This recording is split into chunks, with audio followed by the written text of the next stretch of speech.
certificate আহিছে বিশেষকৈ DLED বাহিৰৰ পৰা লৈ অনা DLED গতিকে DLEDৰ সাৰ্টিফিকেটসমূহৰ ভেৰিফিকেশ্যন আমি কি মতে হ'ব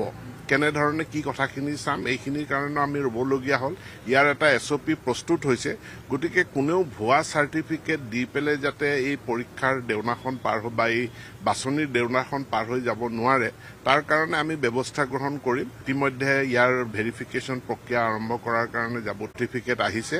বিশেষকৈ DLED বাহিৰৰ পৰা লৈ অনা DLED গতিকে DLEDৰ সাৰ্টিফিকেটসমূহৰ ভেৰিফিকেশ্যন আমি কি মতে হ'ব কেনেধৰণে কি কথাখিনি চাম এইখিনিৰ কাৰণে আমি ৰ'বলগীয়া হ'ল ইয়াৰ এটা SOP প্ৰস্তুত হৈছে গতিকে কোনেও ভুৱা সাৰ্টিফিকেট দি পেলাই যাতে এই পৰীক্ষাৰ দেউনাখন পাৰ হৈ বা এই বাছনিৰ দেউনাখন পাৰ হৈ যাব নোৱাৰে তাৰ কাৰণে আমি ব্যৱস্থা গ্ৰহণ কৰিম ইতিমধ্যে ইয়াৰ ভেৰিফিকেশ্যন প্ৰক্ৰিয়া আৰম্ভ কৰাৰ কাৰণে যাব এয়া আপোনালোকে শিক্ষামন্ত্ৰী মহোদয়ৰ মুখেৰে শুনিলে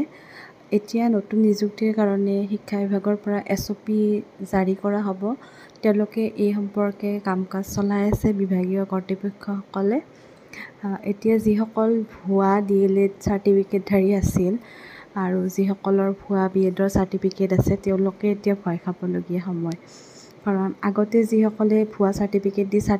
চাকৰি ল'লে তেওঁলোকৰ দিন উকলিল এতিয়া আৰু এনেকুৱাকৈ বিভাগীয় ঠগাব পৰা ব্যৱস্থা নাথাকিব এতিয়া সম্পূৰ্ণ পুনঃ আপোনালোকৰ ভেৰিফিকেশ্যন হ'ব ডকুমেণ্টবিলাক আৰু ভেৰিফিকেশ্যন হয় সম্পূৰ্ণ নিকা এটা নিযুক্তি হ'বলৈ গৈ আছে গতিকে যিসকল ভুৱা ডিগ্ৰীধাৰী আছিল তেওঁলোকে আৰু নিজৰ নামবোৰ কাটি গ'ল বুলি ভাবিব পাৰে এতিয়া যিসকল কষ্ট কৰি DLED বা BEd কৰিছে তেওঁলোকৰহে এতিয়া সুযোগ আপোনালোকে সম্পূৰ্ণ ভিডিঅ'টো চালে চাগে গতিকে গম পালে